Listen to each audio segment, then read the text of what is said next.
Alhamdulillah wassalatu wassalamu ala Rasulillah wa ala alihi wa ashabihi wa mawalah. Amma ba'd. Para pendengar sekalian yang saya hormati, kita kemarin sudah bahas muqaddimah dari Imam An-Nawawi rahimahullah, yaitu pada intinya beliau menyatakan bahwa kehidupan di dunia ini sementara, dan Allah Subhanahu wa taala sudah menyebutkan hikmah dari penciptaan manusia dan jin, yaitu dalam ayat wa ma khalaqtul jinna wal insa illa liya'budun. Tidaklah aku menciptakan jin dan manusia kecuali agar mereka beribadah kepadaku. Berarti tujuan hidup kita di dunia adalah ibadah kepada Allah Subhanahu wa taala. Adapun usaha-usaha mencari maisha, berdagang, bekerja, itu semua hanya untuk menunjang kehidupan. Tetapi kehidupannya untuk beribadah kepada Allah Subhanahu wa ta'ala.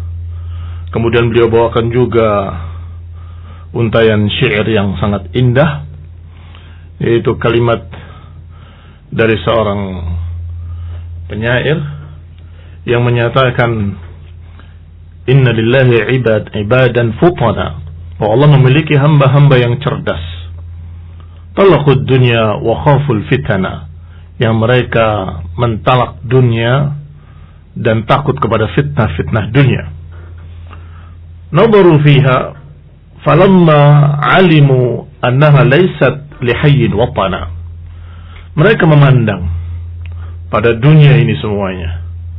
Ketika mereka tahu bahwa dunia ini bukan tempat untuk tinggal selama-lamanya, ja'aluha lujjatan, mereka jadikan dunia ini sebagai lautan, dan mereka menjadikan amal saleh sebagai perahunya. Demikian yang dibawakan oleh Imam Nawawi rahimahullah, yang menunjukkan bahwa orang-orang yang cerdas, dia memandang dunia ini hanya seperti lautan yang harus diarungi, harus dilewati.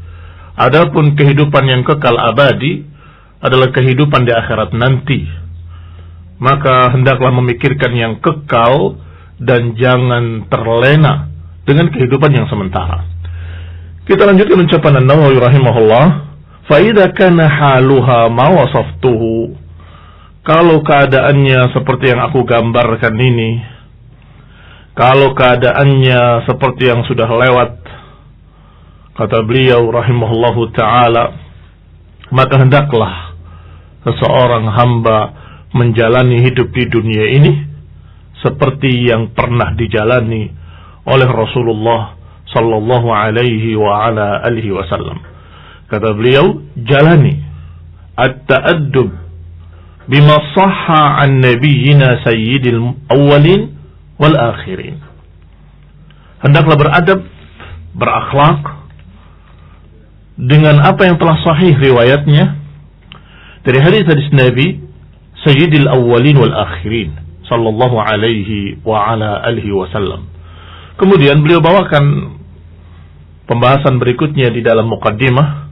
Kata beliau, dan Allah sudah berfirman, wa ta'awanu 'alal birri wat taqwa, hendaklah kalian saling bantu-membantu dalam kebaikan dan ketakwaan. Surat Al-Maidah ayat 2.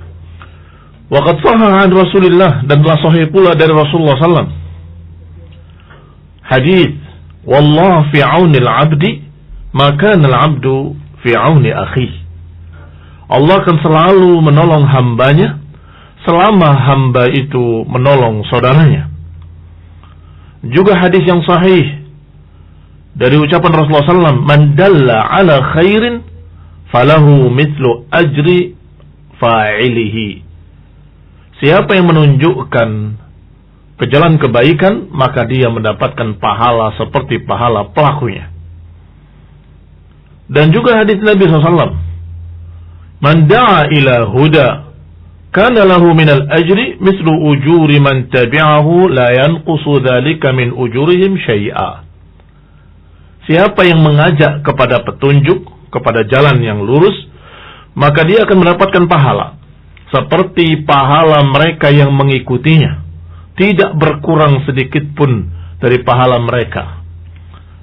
Artinya siapa yang mengajak, menunjukkan ke jalan yang lurus, maka dia mendapatkan pahala seperti pahala orang-orang yang mengikutinya semuanya, sedangkan orang yang mengikutinya tidak dikurangi pahalanya.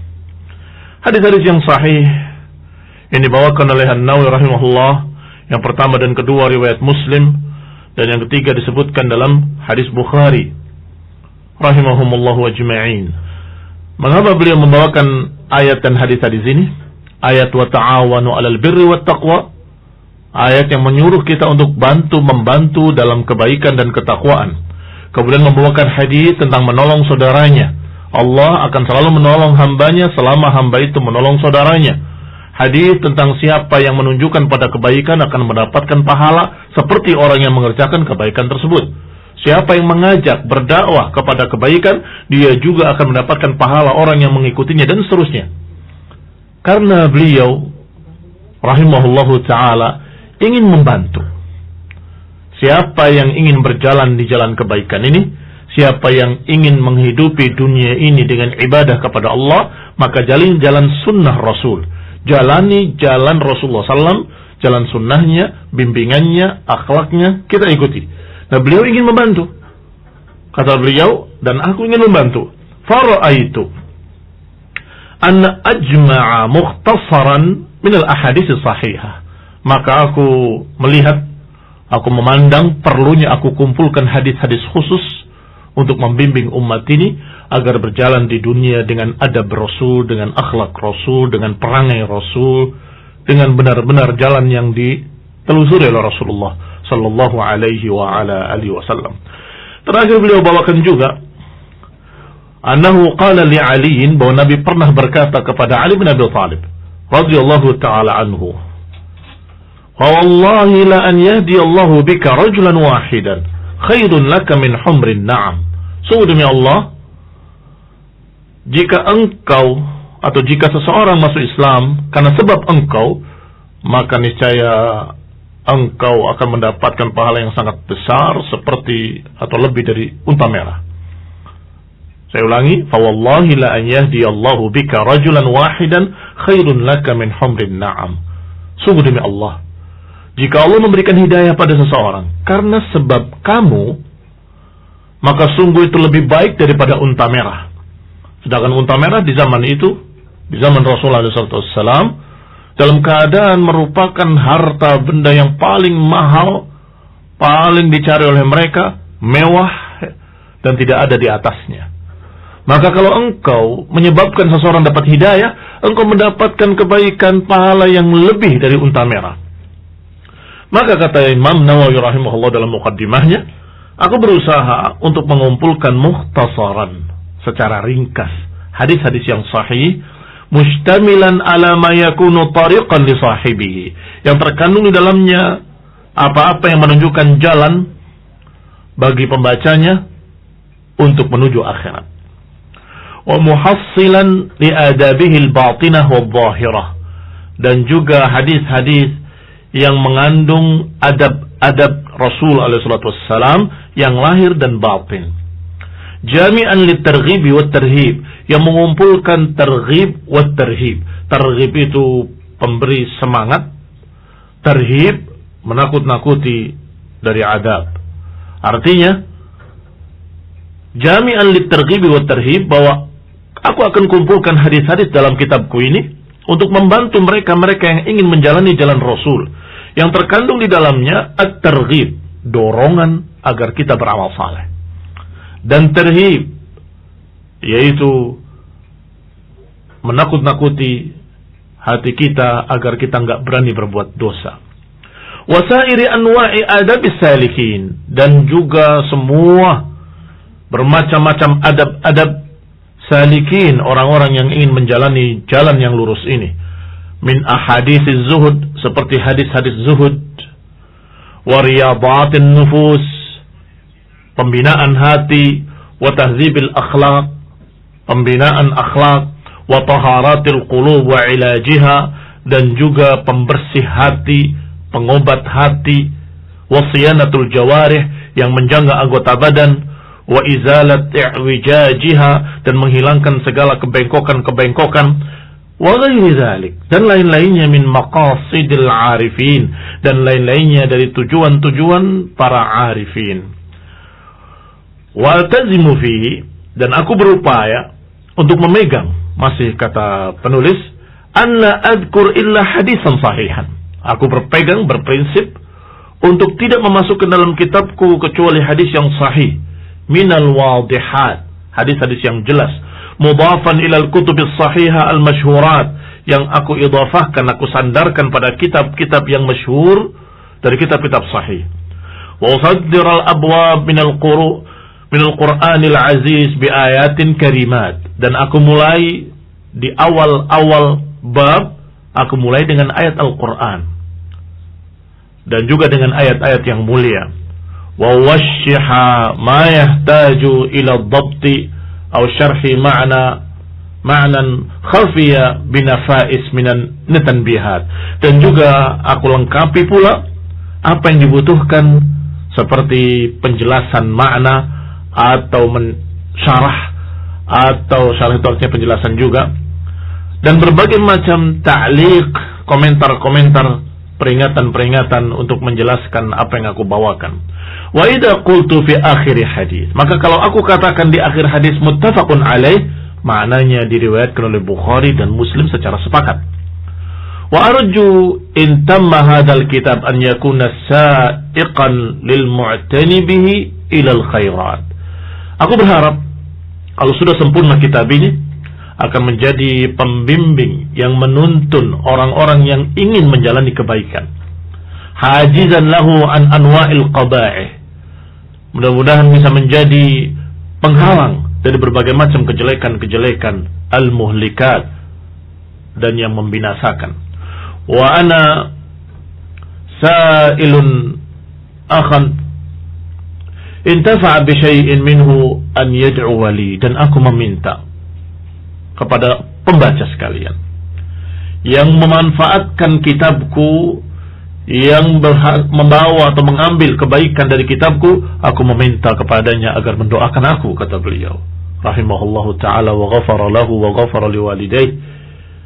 Kata beliau berkata, doakan aku, wali walidayya, dan juga kedua orang tuaku, wa masyayikhi, dan juga syekh-syekhku, wa sairi ahbabina, dan semua orang-orang yang aku cintai.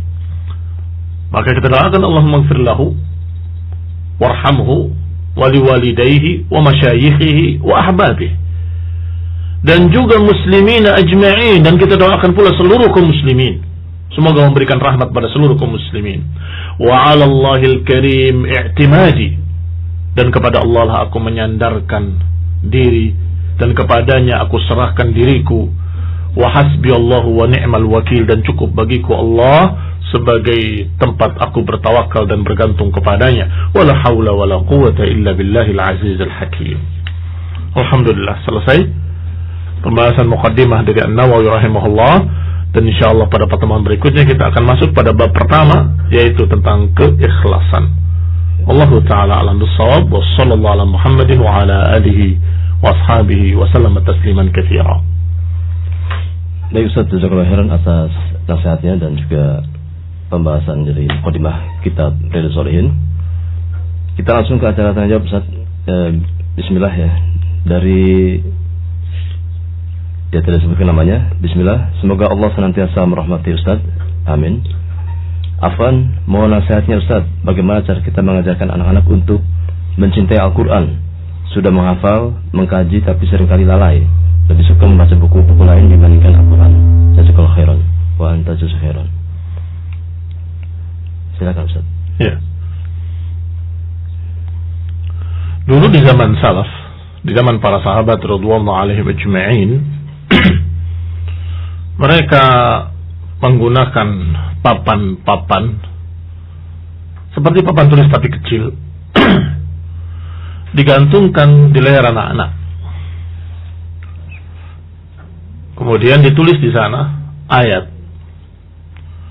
Anak itu dibiarkan bebas seperti layaknya anak-anak, tetapi nanti akan ditagih sudah hafal atau belum.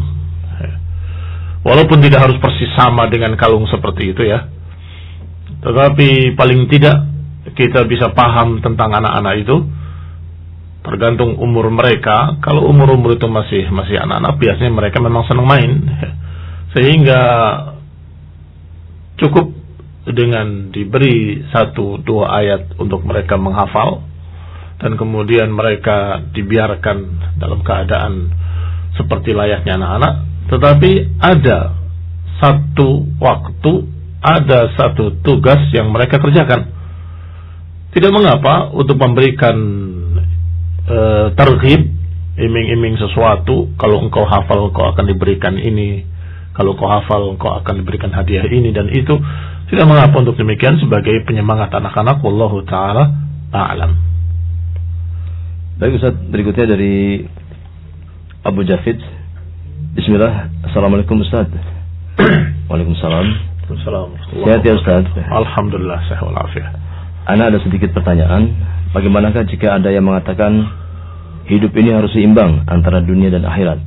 Apakah yang harus kita jawab agar menjadi nasihat yang hikmah? Terutama jika mengatakan itu adalah orang tua kita. Jazakumullah khairan wa antum jazakumullah khairan. Nah, tentunya satu kesalahan besar kalau dikatakan seimbang antara dunia dan akhirat. Karena kehidupan kita di dunia semuanya untuk akhirat. Tetapi jangan lupakan dunia. Demikian bahasa yang ada dalam Al-Quran ketika Allah Subhanahu wa taala menyatakan wabtaghi fima ataqallahu ad-daral akhirah wa la tansa nasibaka minad dunya. Kata Allah, carilah dengan semua apa yang kau punyai, dengan semua apa yang Allah berikan pada kamu dari fasilitas di dunia ini, carilah akhirat. Wa la tansa nasibaka minad dunya, dan jangan lupakan bagianmu di dunia. Apa maknanya? Maknanya keutamaan atau yang paling utama dan pertama adalah cari akhirat. Tapi dunia jangan dilupakan. Tentunya manusia butuh makan, butuh minum, butuh pakaian, itu jangan dilupakan. Tetapi ingat, tujuan utamanya adalah akhirat. Sehingga bukan seimbang. Tetapi yang namanya dunia itu hanya sekedarnya agar kita bisa hidup, bisa sehat, bisa begitulah ya. Sebagaimana seumumnya manusia hidup pasti butuh fasilitas-fasilitas kehidupan sekedarnya. Wallahu ta'ala a'lam. Jazakallahu. Berikutnya dari hamba Allah, minta nasihatnya tentang seseorang ya yang berbuat dosa, namun dia kerap kali terkalahkan oleh syahwat. Dia khawatir ilmunya akan hilang. Apakah taubat bisa memperbaiki dampak dosa atau jeleknya pemahaman dan hafalan seseorang? Semoga Allah menjaga Ustaz kami. Amin. Silakan Ustaz. Iya. Yang namanya ilmu itu cahaya. Kalau cahaya Allah Subhanahu wa taala kemudian nasallahu salam al-afiyah, orang itu mencampurinya dengan dosa-dosa, maka tentunya akan tertutup dengan noda-noda hitam dan akan semakin gelap. Tergantung seberapa besarnya dosa dan seberapa banyaknya dosa, akan redup ilmu tersebut, akan redup cahaya tersebut. Nasallahu salam al-afiyah. Sehingga seorang talibul ilm, seorang santri pencari ilmu, hendaklah berupaya untuk menjauh dari dosa-dosa dan berupaya untuk beristighfar, meminta ampun pada Allah atas dosa-dosa yang telah dilakukannya. Mudah-mudahan akan terhapus titik-titik hitam tadi dan akan semakin cerah, akan semakin bercahaya ilmunya. Sehingga kalau pertanyaannya apakah bisa memperbaiki dampak dosa jeleknya dengan istighfar, dengan taubat? Naam, bisa. Kalau dia bertaubat, mudah-mudahan ilmunya akan bercahaya kembali. Sehingga hendaklah dia terus talabul ilmi, dan hendaklah dia terus berupaya untuk memperbaiki dirinya, membersihkannya dari dosa-dosa, dan kemudian minta ampun pada apa